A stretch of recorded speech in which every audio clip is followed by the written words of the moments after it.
Marcus and Priya are not bad with money. He's a project manager at a logistics company, $78,000 a year. She's a registered nurse on a hospital system salary, $74,000. Combined, they clear $152,000 before taxes. They have a house in a decent suburb, 2 cars, both sensible, a daycare bill that makes them wince, but they pay it. They max out their 401k contributions to capture the employer match. They don't carry credit card debt. By every benchmark of conventional financial advice, Marcus and Priya are doing the right things. And yet, at the end of every month, there is almost nothing left. Not a little left. Almost nothing. A few $100s that immediately vanish into the next month's expense before it officially begins. They've made a budget. They've looked at the spreadsheet. The math adds up. And still, somehow, $152,000 a year doesn't feel like $152,000 a year. It doesn't even feel like $100,000 a year. So, where is it going? My name is Susan, and I spend too much time thinking about the gap between what people earn and what they actually keep. If you're someone who has done everything your financial advisor, your parents, and the internet told you to do, and still can't figure out why it doesn't feel like enough, subscribe to this channel and give this video a thumbs up if what you hear today changes how you see the numbers. Because Marcus and Priya's problem isn't discipline. It isn't a spending problem. It isn't even a savings problem. It's a structural problem.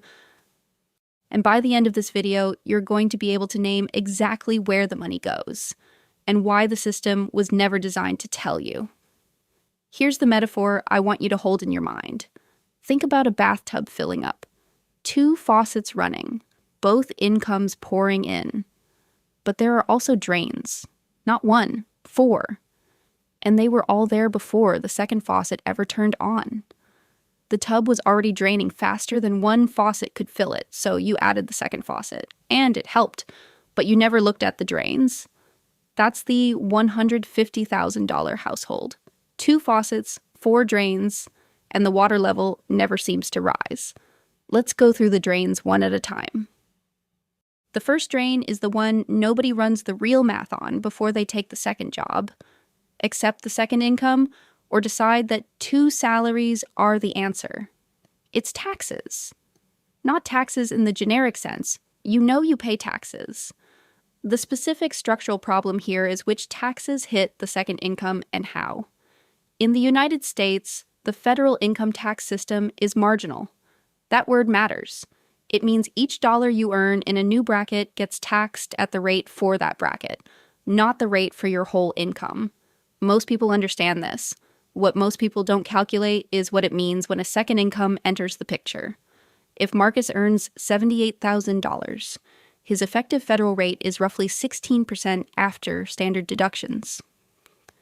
His marginal rate, the rate on his last dollar, is 22%. That's manageable.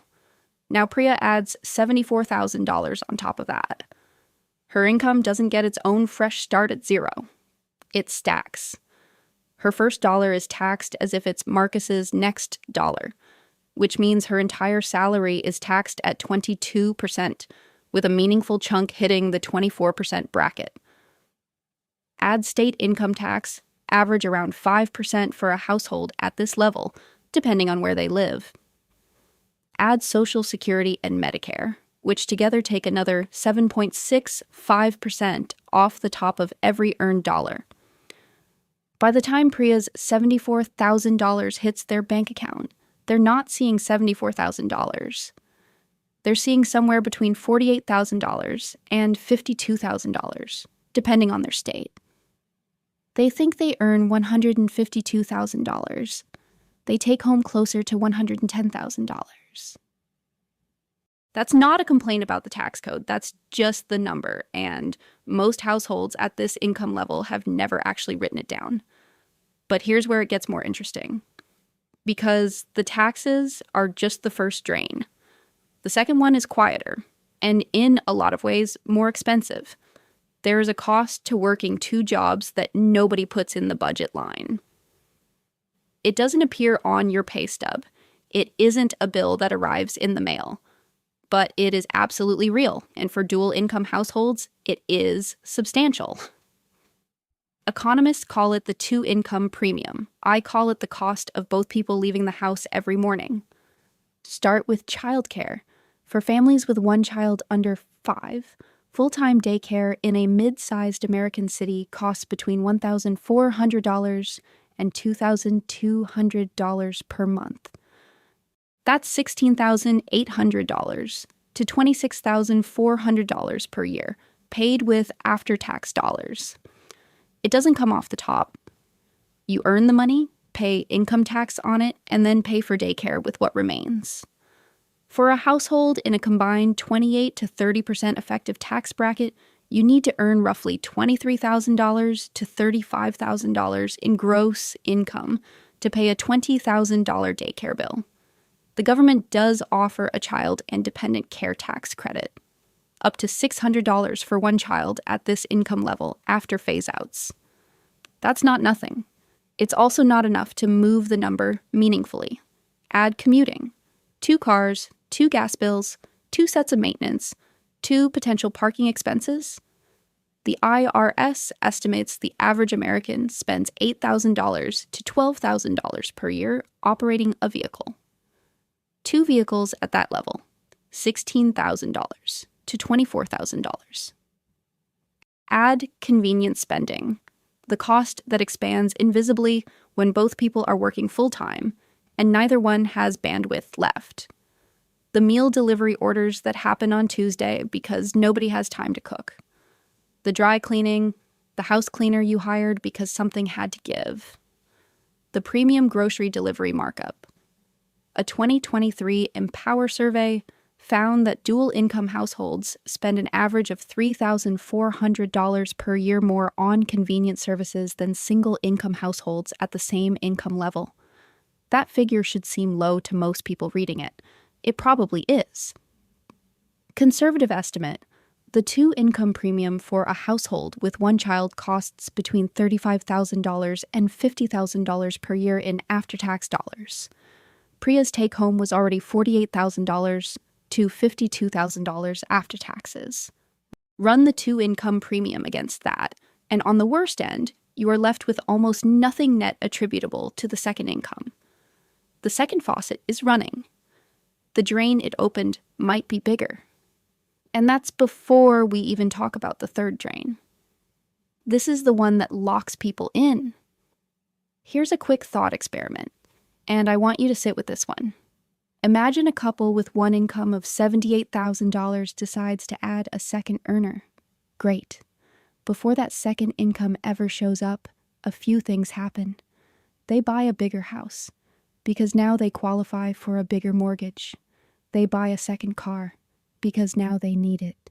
They enroll in daycare. They update their wardrobe slightly. They move their lifestyle from $78,000 to $110,000. Not dramatically, just incrementally. The way lifestyle always expands when the income expands. Now imagine the second income disappears. Layoff, illness, burnout, whatever the reason. Can they survive on one income again? Not a chance. The house payment requires both salaries. The second car has a payment. The daycare is locked in. The mortgage alone was approved on combined income. And if you're underwater, downsizing isn't a quick fix. This is the lifestyle lock-in trap. And it is exactly how $152,000 a year becomes a household that cannot absorb a single financial disruption. The Federal Reserve's 2023 survey of consumer finances found that households in the $100,000 to $149,000 income range carried a median savings buffer of just under 4 months of expenses. That number has not improved meaningfully in the last decade despite income growth. Income went up. Fixed costs rose to meet it. The cushion stayed the same. This is not a discipline failure. Discipline didn't build those fixed costs. The system did. Mortgage lenders calculate your maximum loan on combined household income. Car dealerships structure payments around monthly take-home. Daycare costs what daycare costs. At every turn, the institutions around you looked at your combined number and priced accordingly. Nobody in that chain was doing the math on what happens if one faucet turns off. And that brings us to the fourth drain, the one that closes the loop on why Marcus and Priya's bathtub never fills. Remember the open loop from the beginning? They're doing everything right. Budget balanced. 401k checked.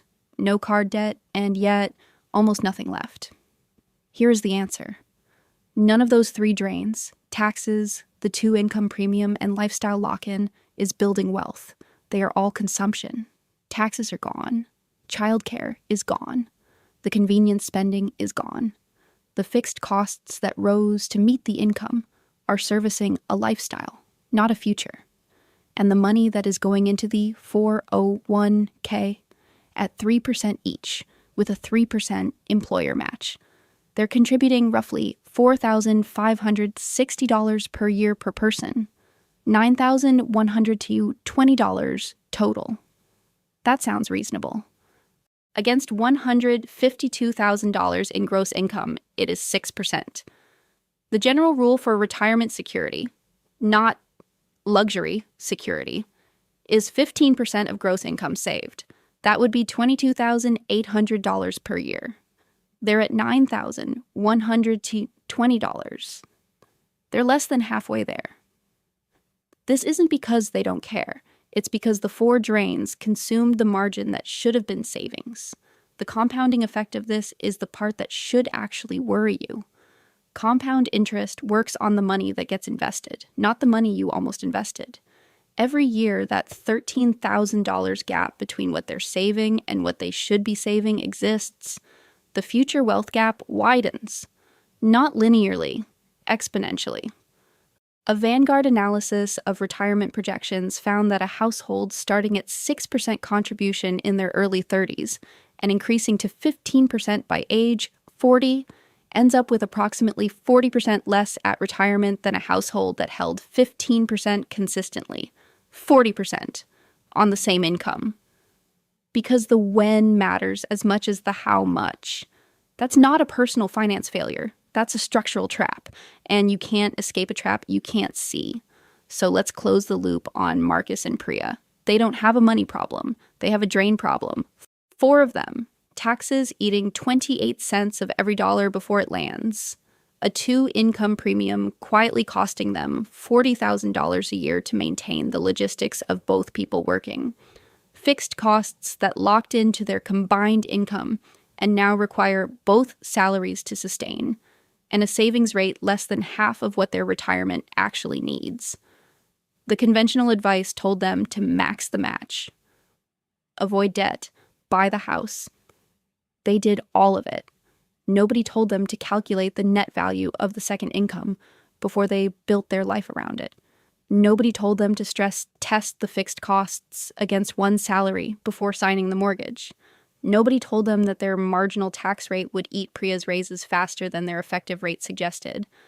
The financial services industry has very little incentive to run that math for you. Their products are sized to your gross income, not your structural reality. Here are 3 things you can actually do with this. 1, calculate your household's real net second income. Take the second earner's gross salary, subtract their marginal taxes, subtract their direct share of the 2-income premium. Childcare, commuting, convenience. What remains is the actual financial contribution of that second income. For many households, it is half or less of what they assumed. 2, run the 1-income stress test. Look at your fixed monthly costs, mortgage or rent, car payments, subscriptions, minimum debt payments. Can those be covered on one income? If the answer is no, you are one disruption away from a liquidity crisis, regardless of your combined income number. 3, close the savings gap before lifestyle does. If you're at 6% and the target is 15%, you don't have to jump there in a year. Increase by 2% every time either earner gets a raise, before the raise gets absorbed into spending. The lifestyle can't lock in what it never sees. You can earn your way out of a lot of problems. You cannot earn your way out of 4 simultaneous drains you never named. Now you've named them.